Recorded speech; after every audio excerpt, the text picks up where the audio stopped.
혹시 문제 생기면 어떻대? 괜찮아. 고령이라 자연사로 처리돼. 걱정 마. 저는 방영분입니다. 구독과 좋아요 눌러주시면 큰 행복을 전달하겠습니다. 이야기 시작하겠습니다. 새벽 3시 현관문이 열리는 소리에 저는 눈을 떴습니다. 잠들지 못하고 있던 참이었어요. 요즘 들어 밤만 되면 이상하게 가슴이 답답해서 잠을 설치곤 했거든요. 천장을 바라보며 누워 있었는데 현관 쪽에서 인기척이 들렸습니다. 발소리가 들렸습니다. 여러 명이었어요.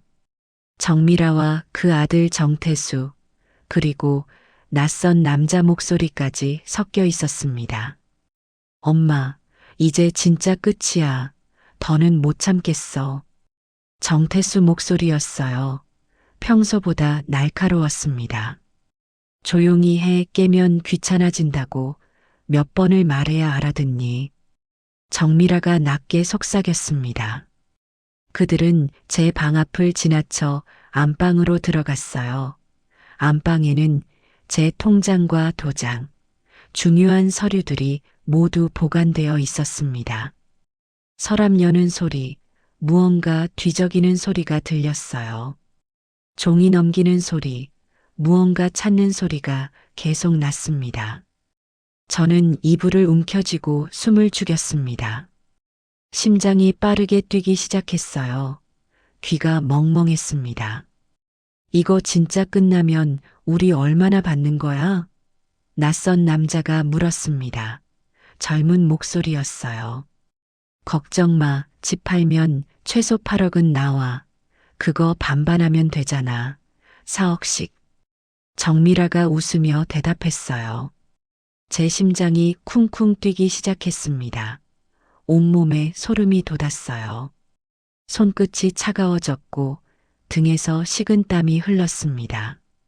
그래도 16년이나 기다렸네. 진짜 질긴 할망구야. 맨날 죽을 것처럼 아프다 하더니. 정태수가 비웃듯 말했습니다. 그러게, 근데 이제 고지야. 요즘 밥도 거의 안 먹잖아. 약도 안 주고 있고. 엄마, 그래도 혹시 문제 생기면 어떡해? 괜찮아. 고령의 지병 많았으니까 자연사로 처리돼. 걱정 마. 그들의 대화가 또렷하게 들렸습니다. 저는 숨을 쉴 수가 없었어요. 목이 조이는 것 같았습니다. 그 순간 제 방문이 스르륵 열렸어요. 불이 켜지고 정태수 친구라던 박도윤이 문틈으로 고개를 들이밀었습니다. 저와 눈이 마주쳤어요. 그는 놀란 듯 눈을 크게 뜨더니 천천히 입꼬리를 올렸습니다. 그 표정이 섬뜩했어요. 소름이 끼쳤습니다. 할머니, 아직 살아계셨어요? 그 말에 제 등골이 오싹해졌습니다. 온몸이 얼어붙는 것 같았어요. 살아계셨다는 말, 그게 무슨 뜻인지 정확히 알 수 있었습니다. 저는 이미 죽었어야 했던 거예요. 그들의 계획 속에서는요. 저는 죽은 사람이어야 했던 겁니다.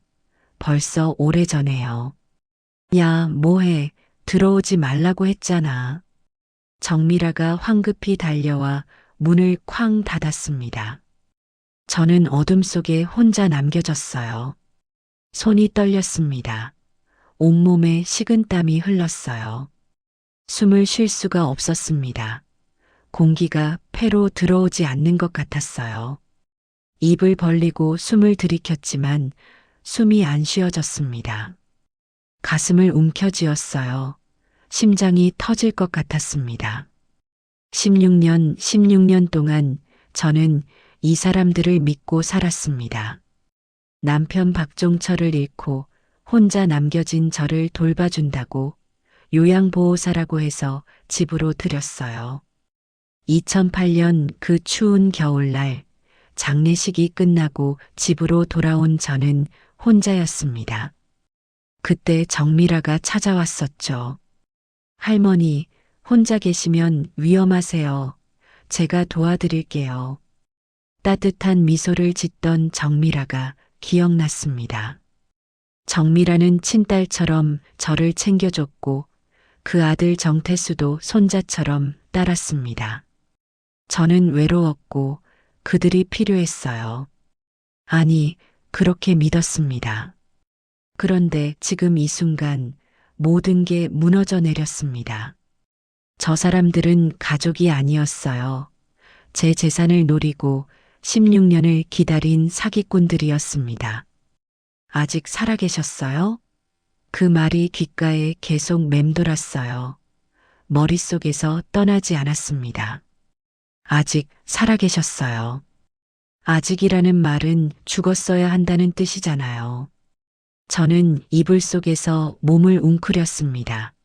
이빨을 깨물어 소리가 새어나가지 않게 했어요. 입술에서 피 맛이 났지만 계속 깨물었습니다.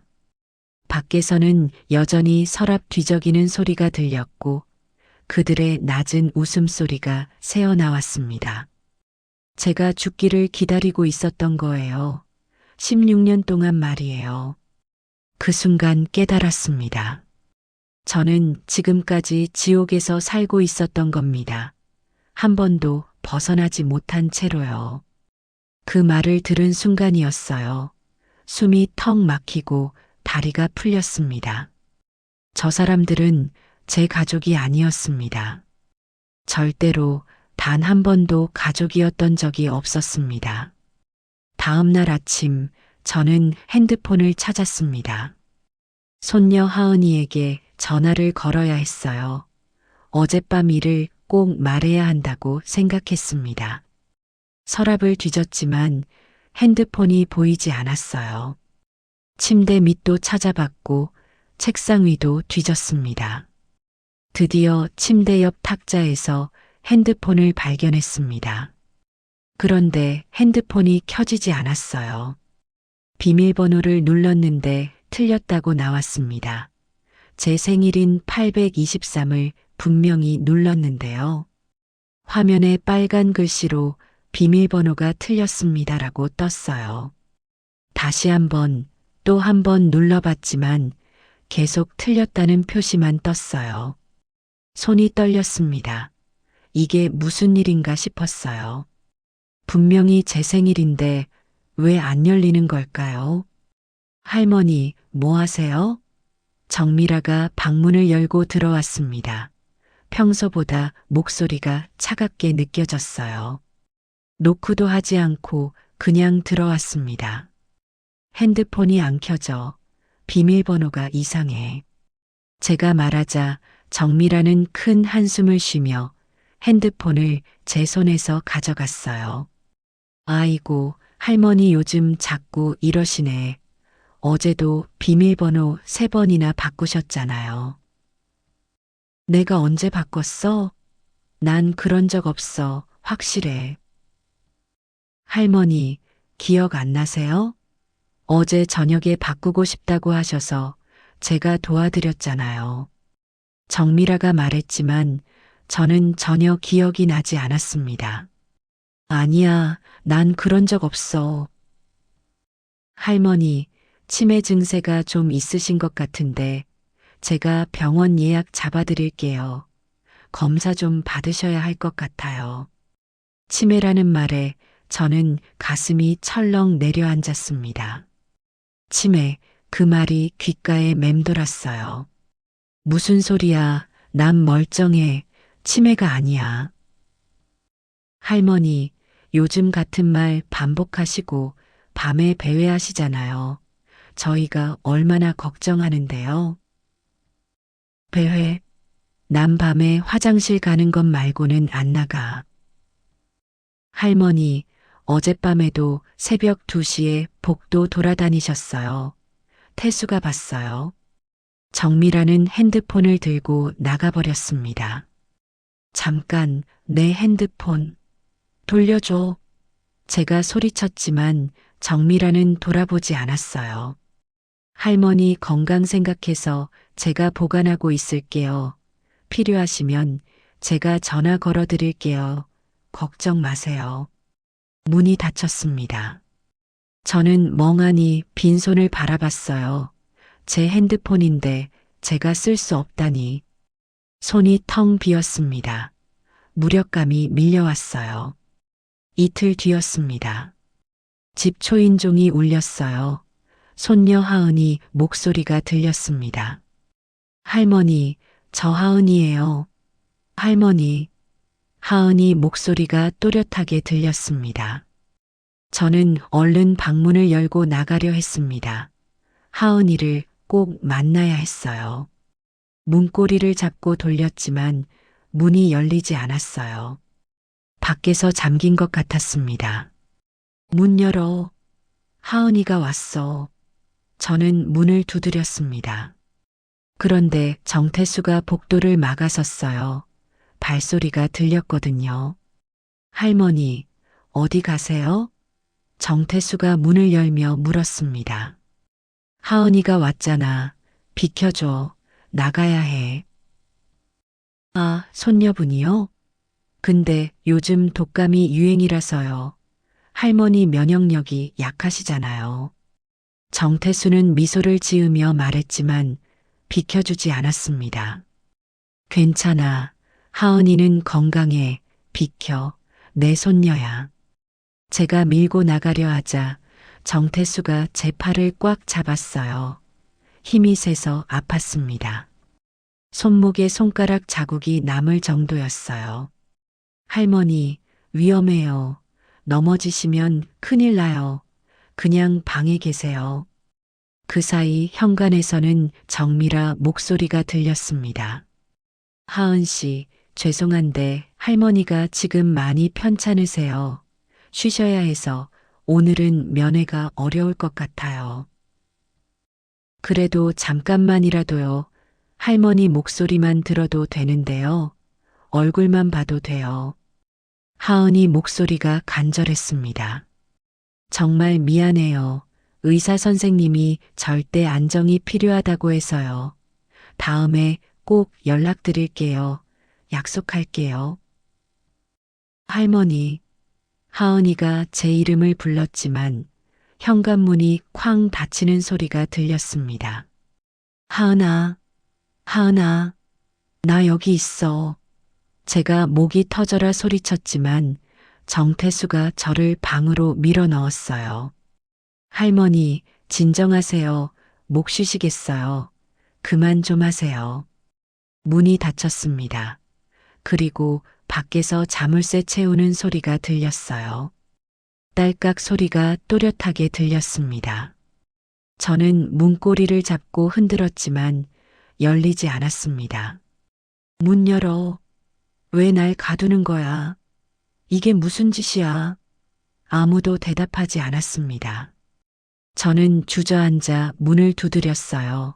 손바닥이 아팠지만 계속 두드렸습니다. 쿵쿵쿵 소리가 복도에 울렸지만 아무도 오지 않았어요. 제발 문 좀 열어줘, 제발. 목소리가 점점 작아졌습니다. 힘이 빠져나갔어요. 손바닥이 빨갛게 부어올랐습니다. 얼마나 시간이 흘렀을까요?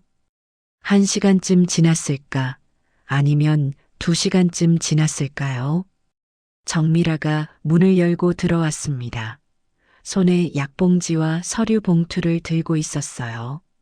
할머니, 약 드실 시간이에요. 내 핸드폰 돌려줘. 하은이한테 전화해야 해, 당장. 할머니, 또 그러세요? 하은 씨 아까 잘 돌아가셨어요. 할머니 편찮으시다고 이해하시더라고요. 거짓말 마, 하은이는 그런 애가 아니야. 내가 더 잘 알아. 20년 넘게 키웠어. 정미라는 한숨을 쉬며 제 옆에 앉았습니다. 침대가 푹 꺼졌어요. 할머니, 그리고 이거 좀 서명해 주세요. 통장 관리 위임장이에요. 서류를 펼쳐 보였습니다. 위임장? 무슨 위임장? 왜 필요해? 할머니 요즘 기억력이 안 좋으시잖아요. 저희가 대신 관리해 드리려고요. 안전하게요. 난 내 돈 내가 관리할 수 있어. 아직 정신 멀쩡해. 할머니, 지난주에 은행에서 100만 원 찾으셨다가 어디다 두셨는지 기억 못 하셨잖아요. 저는 그런 기억이 없었습니다. 은행에 간 적도 없었어요. 무슨 소리야? 난 은행 안 갔어.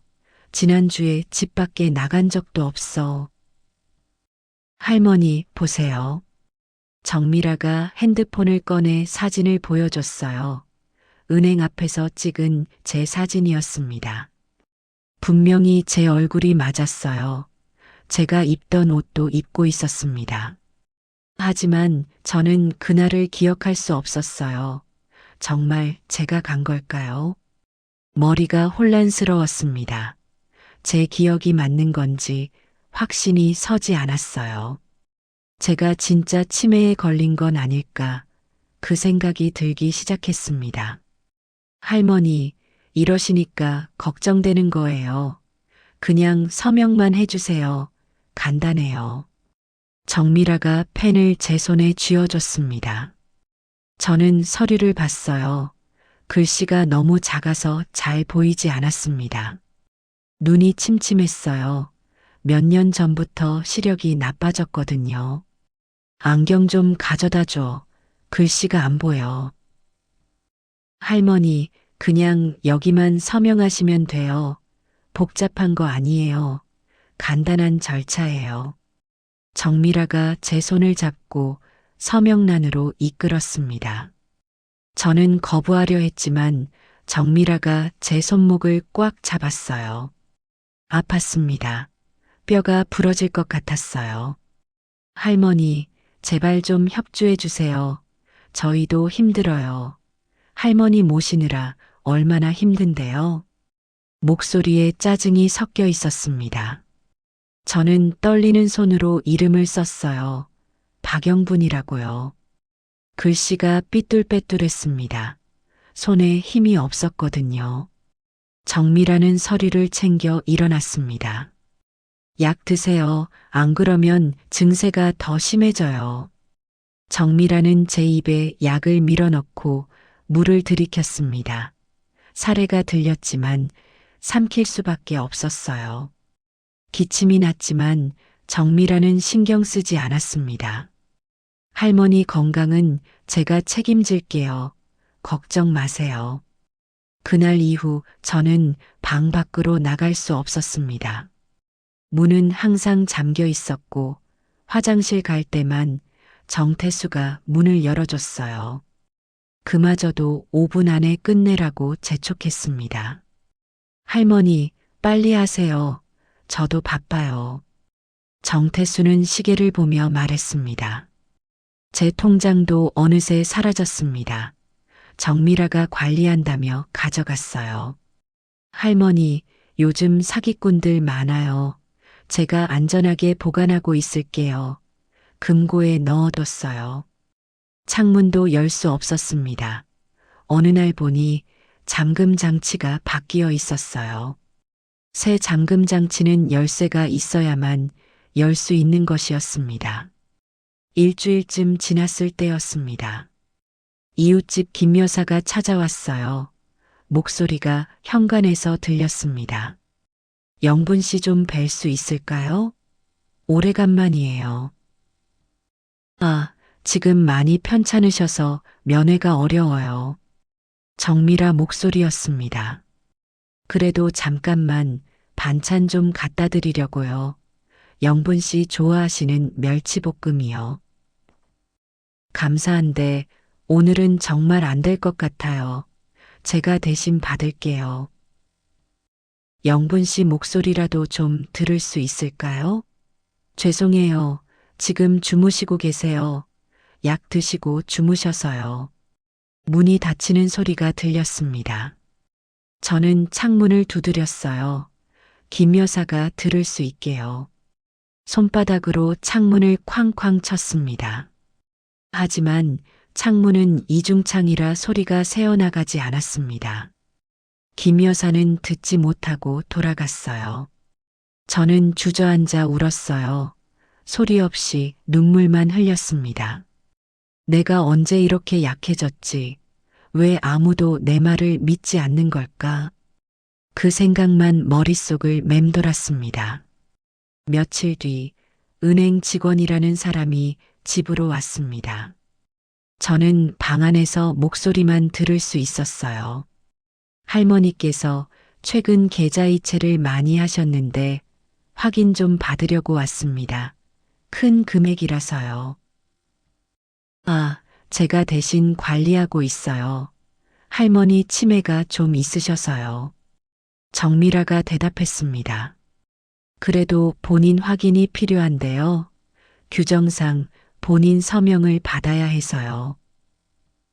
지금 많이 편찮으셔서 깨우기가 어려운데 서류는 다 있어요. 위임장이요.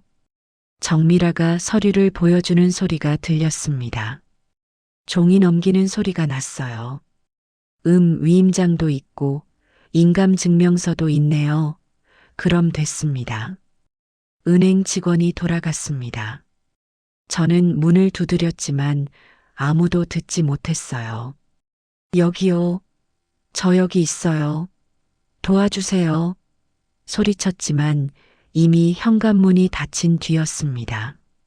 제 세상은 이 몇 평짜리 방으로 줄어들었습니다. 숨이 막혔어요. 공기가 부족한 것 같았습니다. 침대에 누워 천장만 바라봤어요. 천장에 금이 가 있었습니다. 그 금이 점점 커지는 것 같았어요. 마치 제 마음처럼요. 저도 저 금처럼 조금씩 부서지고 있는 것 같았어요.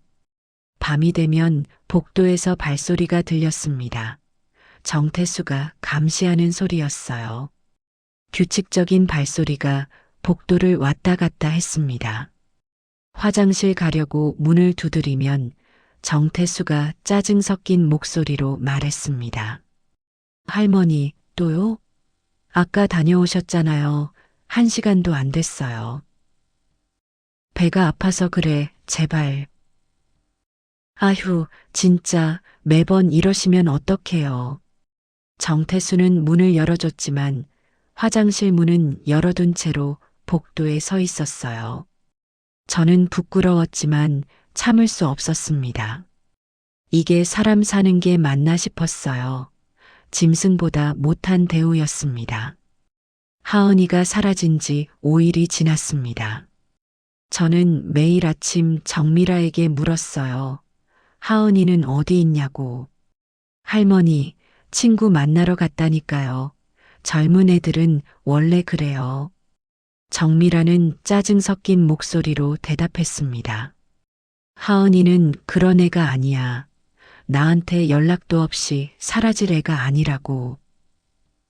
할머니, 손녀분 성인이에요. 친구들이랑 여행 가면 연락 안 할 수도 있죠. 여행? 하은이가 여행을 간다고 했어? 어디로? 언제 돌아와? 제주도라고 했나? 정확히는 모르겠어요. 일주일쯤 간다고 했나? 정미라는 그렇게 말하고는 방문을 닫아버렸습니다. 저는 믿을 수 없었어요. 하은이는 꼭 저한테 말하고 가는 아이였거든요. 할머니 혼자 두고 가는 법이 없는 아이였어요.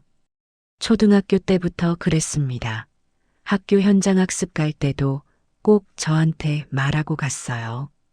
할머니, 저 내일 경주 가요. 걱정 마세요.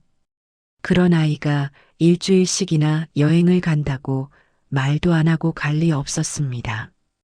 밤이 되자 방이 추웠습니다. 전기장판을 켰는데 작동하지 않았어요. 며칠 전부터 고장이었습니다. 빨간 불이 들어오지 않았어요. 정미라 씨, 전기장판이 안 돼요. 제가 문을 두드리며 소리쳤습니다. 한참 뒤에 정태수가 문을 열었어요. 졸린 얼굴로 짜증을 냈습니다. 눈곱이 끼어 있었고 머리가 헝클어져 있었어요. 할머니, 이 시간에 왜 그러세요? 새벽 2시인데 자고 있었잖아요. 전기장판이 고장났어. 너무 추워. 얼어 죽겠어. 아, 그거요? 그냥 이불 더 덮으세요. 새벽에 고치러 올 수는 없잖아요. 지금 당장 고쳐줘. 이러다 감기 걸려. 독감 걸리면 어떡해. 제가 목소리를 높이자 정태수가 한숨을 쉬었습니다. 할머니, 자꾸 그러시면 안 돼요. 움직이시다 넘어지면 큰일 나요. 그냥 가만히 계세요. 내가 얼어 죽으라는 거야? 이게 사람 대접이야? 할머니, 협박하지 마세요. 저희가 얼마나 할머니 모시느라 고생하는데 맨날 이러시면 저희도 못 받으려요. 정태수는 문을 쾅 닫아버렸습니다. 자물쇠 채우는 소리가 들렸어요. 저는 이불을 몸에 둘둘 말고 떨었어요. 온몸이 얼음장처럼 차가웠습니다. 이빨이 딱딱 부딪혔고 손발이 꽁꽁 얼었어요. 발가락 감각이 없어졌습니다. 손가락도 뻣뻣해졌어요. 잠을 잘 수가 없었습니다. 다음 날 아침 식사가 들어왔습니다. 죽 한 그릇이었어요. 그것도 식어서 딱딱하게 굳어 있었습니다. 이거 식었어. 따뜻한 거 다시 줘. 이거 어떻게 먹어? 할머니, 이거라도 드세요. 저희도 바빠요. 정미라가 쌀쌀맞게 말했습니다. 약은? 내 약은 어디 있어? 오늘은 약 안 드셔도 돼요. 어제 너무 많이 드셔서. 무슨 소리야. 난 약을 제때 먹어야 한다고. 고혈압 약이랑 당뇨약. 안 먹으면 큰일 나. 할머니가 뭘 아세요? 제가 의사 선생님한테 다 물어봤어요. 너무 많이 드시면 안 좋대요. 정미라는 죽그릇만 놓고 나갔습니다. 저는 숟가락을 들었지만 손에 힘이 없었어요. 숟가락이 덜덜 떨렸습니다. 한 숟가락 떠서 입에 넣었지만 삼킬 수가 없었어요. 목이 메었습니다. 죽이 목구멍에 걸렸어요. 기침이 났습니다. 그냥 뱉어냈습니다. 배는 고팠지만 먹을 기력이 없었습니다. 그날 점심도 저녁도 오지 않았어요. 저는 물만 조금 마셨습니다. 화장실 옆 세면대에서 손으로 떠서 마셨어요. 물도 제대로 못 마셨습니다. 손이 떨려서 흘렸거든요. 셋째 날이었습니다. 저는 침대에서 일어날 수 없었어요. 다리에 힘이 하나도 없었습니다. 어지러웠고 눈앞이 깜깜했습니다. 침대에서 일어나려다 그대로 바닥에 쓰러졌어요. 무릎이 쿵 하고 바닥에 부딪혔습니다. 아야. 신음이 새어나왔지만 누구도 오지 않았습니다. 도와줘. 누구 없어요? 제발. 제가 소리쳤지만 목소리가 나오지 않았어요. 쉰 목소리만 나왔습니다. 저는 바닥에 그대로 누웠어요. 일어날 힘이 없었습니다. 천장이 빙글빙글 돌았어요. 토할 것 같았습니다. 얼마나 시간이 흘렀을까요? 해가 중천에 떠 있었어요. 창문으로 햇빛이 들어왔습니다. 문이 열렸고 정미라가 들어왔습니다. 할머니, 왜 이러세요? 왜 바닥에 누워 계세요? 아파. 병원에 데려가줘. 제발. 할머니, 그냥 감기예요. 약 드시면 괜찮아져요. 내가 쓰러졌어. 제발 병원에. 다리를 못 쓰겠어. 일어날 수가 없어. 정미라는 제 이마에 손을 대더니 혀를 찼습니다. 열도 없는데 뭘 그렇게 난리세요. 그냥 누워 계세요. 제발, 정말 아파. 숨도 제대로 못 쉬겠어. 제가 정미라 손을 잡았지만 정미라는 손을 확 뿌리쳤어요. 할머니, 저도 힘들어요. 계속 이러시면 저희도 못 받으려요. 알아서 하세요. 정미라는 그렇게 말하고 나가버렸습니다. 저는 천장을 바라봤어요. 몸이 쇠처럼 무거웠고 숨 쉬는 것조차 힘들었습니다. 하은이 얼굴이 떠올랐습니다. 초등학교 때 하은이 얼굴이요. 할머니, 제가 커서 할머니 모실게요. 효도할게요. 하은이가 웃으며 말했던 게 기억났어요. 하은아, 너라도 무사해야 하는데. 저는 눈물을 흘렸어요. 눈물이 관자놀이를 타고 귀로 흘러들어갔습니다. 혹시 하은이한테도 무슨 일이 생긴 건 아닐까? 그 생각이 머릿속을 떠나지 않았습니다. 정미라 일가족이 하은이를 내보낸 그날, 하은이가 뭔가 이상함을 눈치챈 건 아닐까요? 그래서 경찰에 신고하려 했던 건 아닐까요? 그랬다면 정미라가 가만히 있었을 리 없어요. 하은아, 제발 무사해라. 할머니는 괜찮아. 할머니는 이제 늙었으니까. 저는 중얼거렸습니다. 목소리도 제대로 나오지 않았어요. 넷째 날 밤 저는 악몽을 꿨어요. 하은이가 어두운 곳에 갇혀서 저를 부르는 꿈이었습니다. 할머니, 도와주세요. 여기 무서워요. 할머니, 저 여기 있어요. 저는 하은이에게 달려가려 했지만 몸이 움직이지 않았어요. 발이 땅에 붙은 것 같았습니다. 하은아, 할머니가 갈게. 기다려. 할머니가 구해줄게. 조금만 기다려. 그런데 하은이가 점점 멀어졌습니다. 제 손이 닿지 않는 곳으로 사라져 버렸어요. 어둠 속으로 빨려 들어가는 하은이가 보였습니다. 저는 비명을 지르며 깼습니다. 온몸이 땀으로 젖어 있었어요. 심장이 터질 것처럼 뛰었습니다. 숨을 쉴 수가 없었어요. 가슴이 답답해서 헥헥거렸습니다. 그날 밤 저는 잠들 수 없었습니다. 온몸이 욱신거렸고 배에서는 꼬르륵 소리가 계속 났어요. 언제 마지막으로 제대로 된 밥을 먹었는지 기억도 나지 않았습니다. 3일 전, 4일 전, 아니면 일주일 전, 창밖을 바라봤어요. 달이 떠 있었습니다. 보름달이었어요. 환하게 빛나고 있었습니다. 저 달 아래 하은이는 어디 있을까?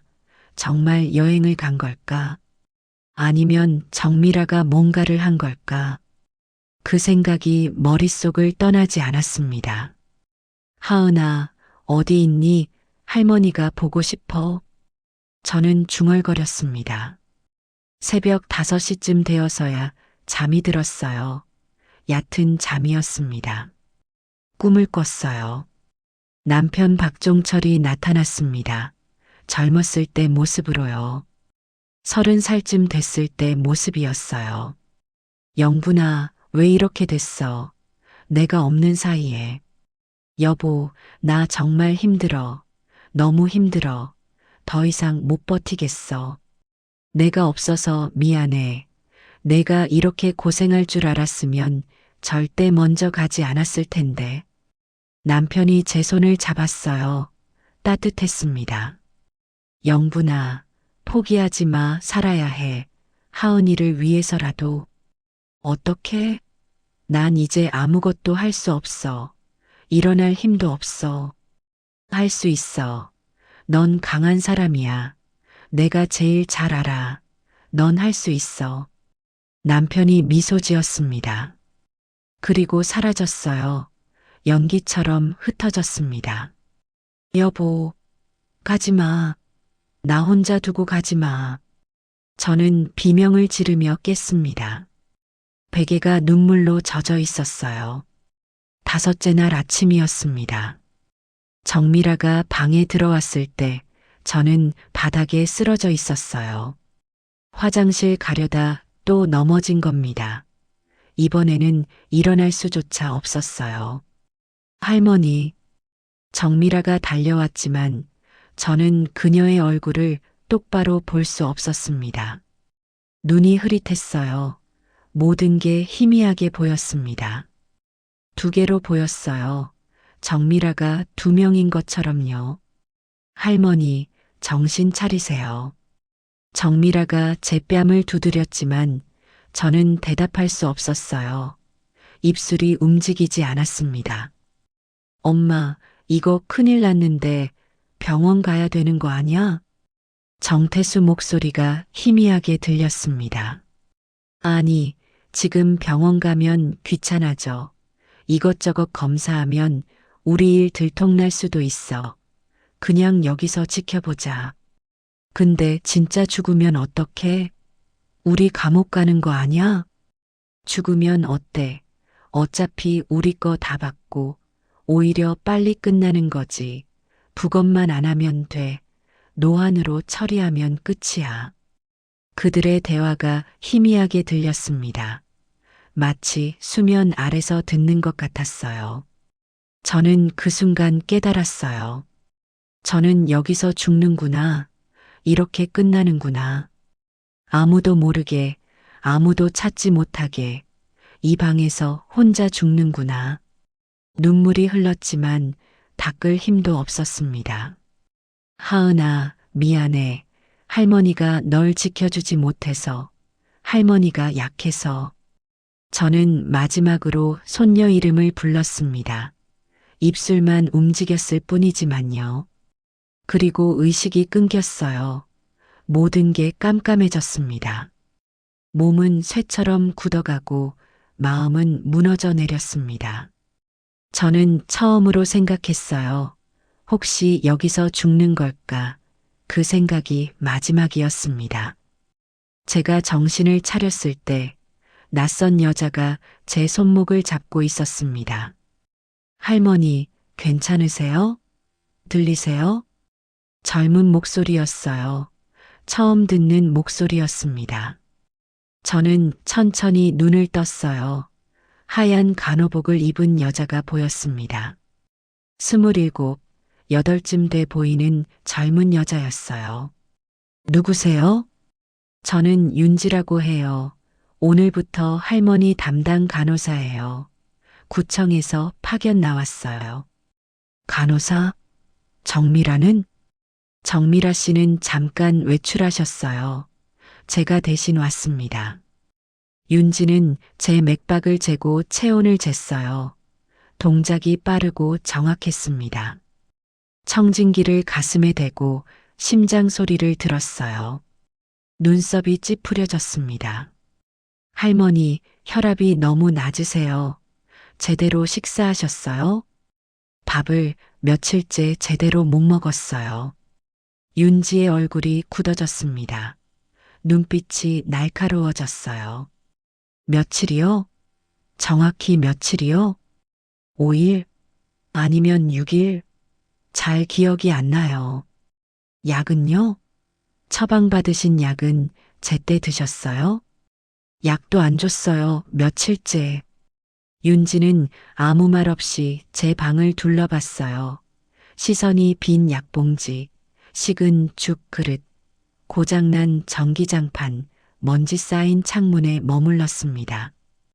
방 안 공기도 맡아봤어요. 코를 찌푸렸습니다. 쓰레기통도 들여다봤어요. 할머니, 잠깐만 기다리세요.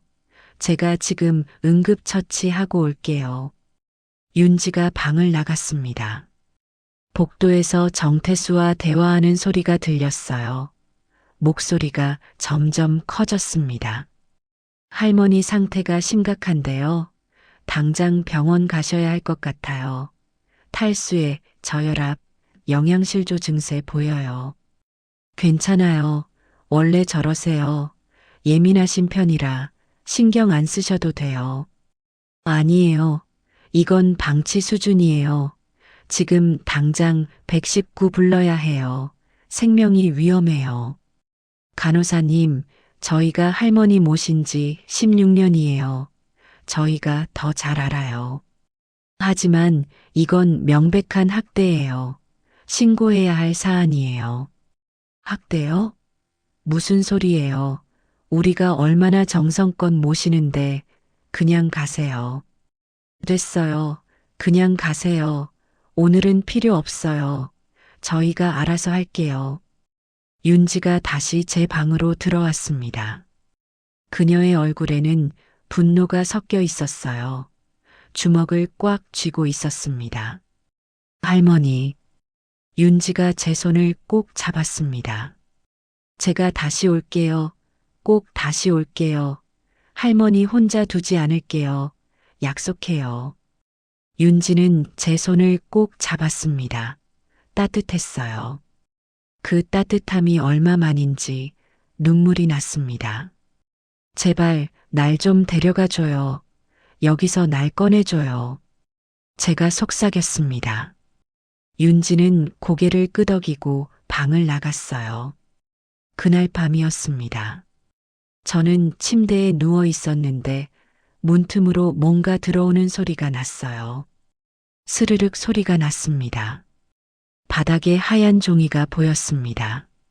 저는 침대에서 내려와 종이를 집었어요. 손이 떨렸습니다. 쪽지였습니다. 볼펜으로 급하게 쓴 글씨였어요. 할머니, 여기 계시면 위험합니다. 이 사람들은 가족이 아닙니다. 내일 새벽 4시 창문으로 나오세요. 제가 밖에서 기다리겠습니다. 절대 들키지 마세요. 조용히 하세요. 윤지올림. 제 심장이 쿵쾅거렸습니다. 귀에서 윙 소리가 났어요.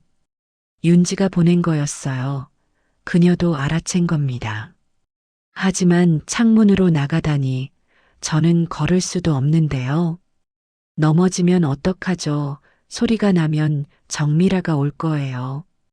그러면 저는 끝이에요. 정말 끝이에요. 저는 쪽지를 이불 밑에 숨겼습니다.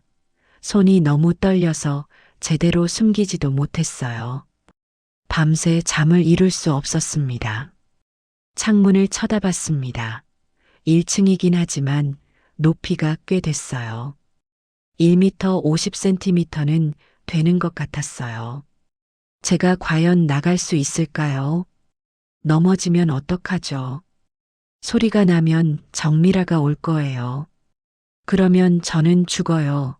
진짜 죽는 거예요. 하지만 여기 있으면 죽습니다. 천천히 죽는 거예요. 정미라는 저를 죽이려고 하고 있어요. 그건 확실했습니다. 하은이를 찾으려면 내가 먼저 살아야 해. 저는 중얼거렸습니다. 하은이를 찾아야 해요. 하은이가 어디 있는지 알아야 합니다. 제가 여기서 죽으면 하은이는 어떻게 되는 걸까요? 하은이도 위험할 수 있어요. 저는 결심했습니다. 이를 악물고 결심했어요.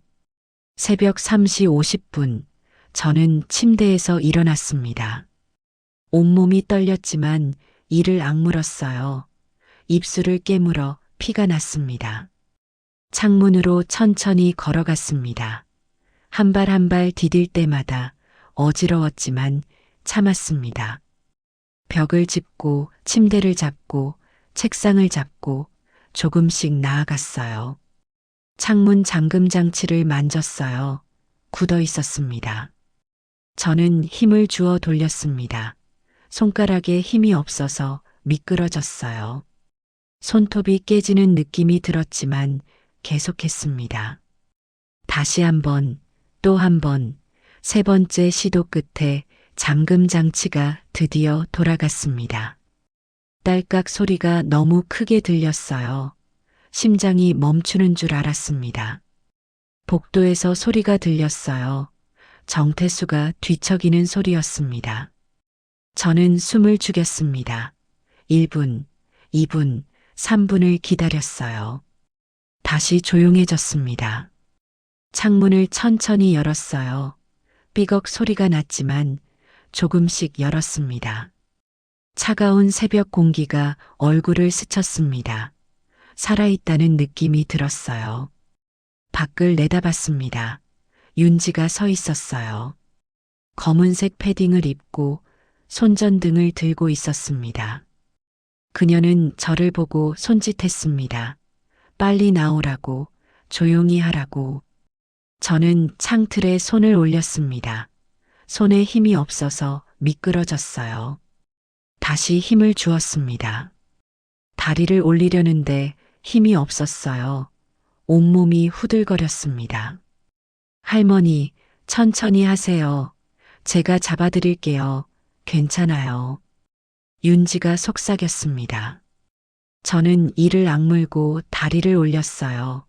무릎이 창틀에 부딪혔습니다. 아팠지만 참았어요. 신음도 삼켰습니다. 창틀에 걸터 앉았습니다.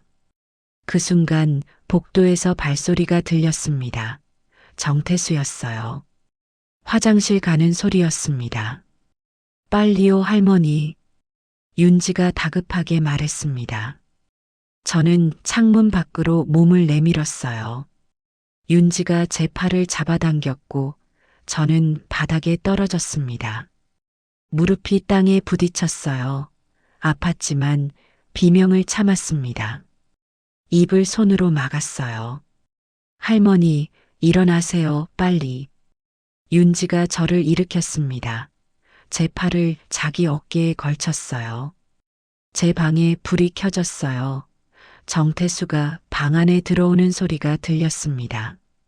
할머니, 할머니, 어디 갔어? 창문이 열려 있네. 정태수가 소리쳤습니다. 뛰세요, 할머니. 윤지가 제 팔을 잡고 뛰기 시작했습니다. 저는 다리가 풀렸지만 따라갔어요. 뒤에서 현관문 열리는 소리가 들렸습니다. 엄마, 할망구 도망쳤어. 창문으로 나갔어. 정태수가 고함쳤습니다. 뭐, 어디로? 빨리 쫓아. 정미라 목소리가 들렸어요. 우리는 골목으로 달렸어요. 윤지의 차가 보였습니다. 하얀색 소나타였어요. 타세요, 빨리. 윤지가 차문을 열었고 저를 밀어 넣었습니다.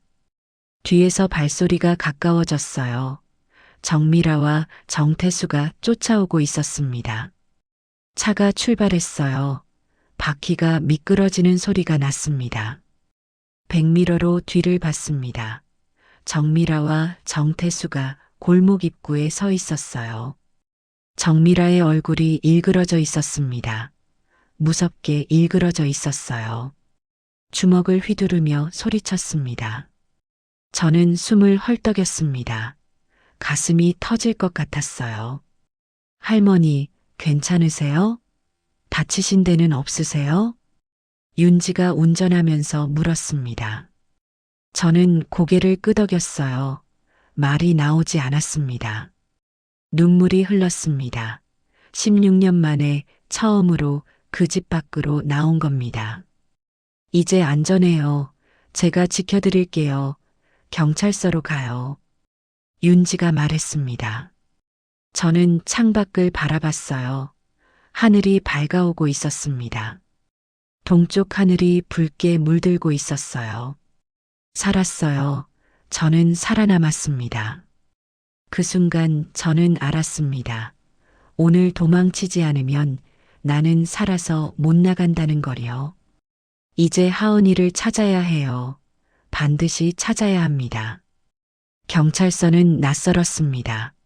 처음 와본 곳 같았어요. 윤지가 제 옆에 앉아 있었고 형사 한 명이 앞에 있었어요. 40대 중반쯤 되어 보이는 남자 형사였습니다. 할머니, 진술 좀 부탁드릴게요. 천천히 말씀하셔도 돼요. 녹음할게요. 저는 떨리는 목소리로 16년의 일들을 이야기했습니다. 정미라가 요양보호사로 들어온 날부터 통장을 빼앗긴 일, 핸드폰을 압수당한 일, 방에 갇혔던 일, 식사를 굶긴 일, 약을 주지 않은 일들을요. 형사는 메모하며 고개를 끄덕였어요. 표정이 굳어 있었습니다. 펜을 쥔 손에 힘이 들어가 있었어요. 할머니, 손녀분 걱정하시죠? 박하은 씨요. 네, 하은이가 어디 있는지 알아야 해요. 제발 하은이만은. 제 목소리가 떨렸습니다. 눈물이 또 났어요. 형사가 미소를 지었어요. 따뜻한 미소였습니다. 할머니, 손녀분은 안전해요. 지금 보호소에 계십니다. 걱정 마세요. 뭐라고요? 정말요? 하은이가 무사해요? 손녀분이 먼저 신고하셨어요. 할머니 댁에서 쫓겨난 날 바로 경찰서에 오셨어요. 할머니가 위험하다고, 정미라 일가족이 이상하다고요. 저는 눈물이 쏟아졌습니다. 참을 수가 없었어요. 하은이가 저를 구하려고 했던 거예요. 그런데 왜 지금까지? 왜 이제야 구출하신 거예요? 저희가 증거를 모으고 있었어요. 정미라 일가족은 조직적으로 움직이는 사기단이었거든요. 할머니 한 분만 피해자가 아니었어요. 전국적으로 움직였습니다. 형사는 파일을 펼쳤습니다. 사진들이 보였어요. 여러 노인분들 사진이었습니다. 전국의 피해자가 12명이에요. 모두 독거노인이셨고 정미라 일가족은 요양보호사로 들어가서 재산을 빼돌렸습니다. 그중 2분은 사망하셨어요. 영양실조와 방치로 돌아가셨습니다. 저는 손으로 입을 막았습니다. 숨이 막혔어요. 사망요? 2분이나? 네, 인천에 계셨던 이 할머니는 작년에, 부산에 계셨던 이 할아버지는 재작년에 돌아가셨어요. 영양실조와 방치로 돌아가셨습니다. 할머니도 위험한 상황이었습니다. 며칠만 늦었어도. 형사가 말을 멈췄습니다. 저는 몸이 떨렸어요. 온몸에 소름이 돋았습니다. 제가 조금만 늦었어도 그 2분처럼 됐을 거예요. 이제 걱정 마세요. 정미라와 정태수 그리고 조직원 전부 체포했습니다. 총 7명이었어요. 보이스피싱 조직과 연결되어 있었습니다. 할머니 집에서 빼돌린 돈은 약 5억 원으로 추정됩니다. 형사가 말했습니다. 5억, 제 평생 모은 돈이었어요. 며칠 뒤였습니다. 저는 보호센터에 있었어요. 윤지가 매일 찾아와 건강을 챙겨줬습니다. 따뜻한 밥을 먹고 약을 제때 먹고 따뜻한 물로 씻었어요. 사람 대접을 받는다는 게 이런 거구나 싶었습니다. 그리고 어느 날 오후 문이 열렸습니다. 할머니, 하은이였어요. 하은이가 달려와 저를 안았습니다. 저도 하은이를 꽉 안았어요. 하은아, 우리 하은아, 무사해서 다행이야. 정말 다행이야. 할머니, 미안해요. 제가 더 빨리 눈치챘어야 했는데 할머니 고생하신 거 생각하면 제가 너무 늦게 알았어요. 아니야, 내가 날 구했어. 내가 아니었으면 난 죽었을 거야. 정말이야. 우리는 한참을 울었습니다. 서로를 꼭 안고 울었어요. 석 달이 지났습니다. 저는 전남 고흥의 작은 마을로 왔어요. 바다가 보이는 조용한 곳이었습니다. 작은 집을 얻었고 마당에 꽃을 심었어요. 장미, 해바라기, 코스모스, 봉숭아를 심었습니다. 매일 아침 일어나면 꽃에 물을 주고 햇살을 쬐며 앉아 있었어요. 꽃들이 자라는 걸 보는 게 좋았습니다. 마을 사람들은 친절했습니다. 반찬을 나눠주고 이야기를 나눴어요. 영분 씨, 꽃 정말 예쁘네요. 손길이 느껴져요. 고맙습니다. 제가 정성껏 키웠으니까요. 저는 웃으며 대답했습니다. 할머니, 꽃 정말 예쁘네요. 동네 아이들이 찾아왔습니다. 그럼 할머니가 정성껏 키웠으니까 너희도 구경 가도 돼. 만지지만 말고. 저는 아이들에게 간식을 주고 옛날 이야기를 들려줬어요. 호랑이 담배 피우던 시절 이야기를요. 아이들은 눈을 반짝이며 들었습니다. 아이들은 저를 꽃할머니라고 불렀습니다. 저는 그 이름이 좋았어요.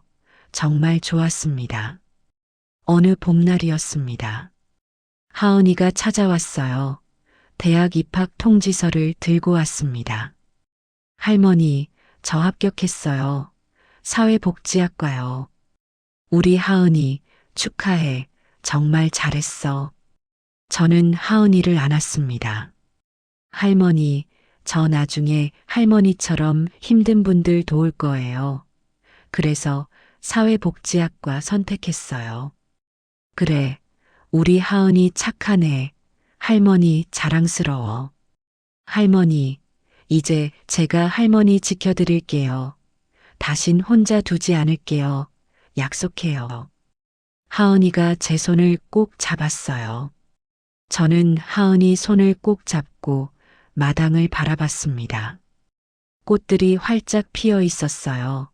바람에 흔들리며 춤추고 있었습니다. 분홍색 장미, 노란색 해바라기, 보라색 코스모스가 햇빛을 받아 빛나고 있었어요. 해가 지고 있었어요. 노을이 하늘을 붉게 물들였습니다. 창가에 앉아 그 풍경을 바라보며 저는 미소 지었습니다. 비록 16년을 빼앗겼지만 그 뒤의 삶은 제가 되찾았어요. 이제는 제 삶이에요. 누구도 빼앗을 수 없는 온전히 제 것이에요. 할머니, 뭐 생각하세요? 하은이가 물었습니다. 아무것도, 그냥 행복하다는 생각, 정말 행복해. 저는 대답했어요.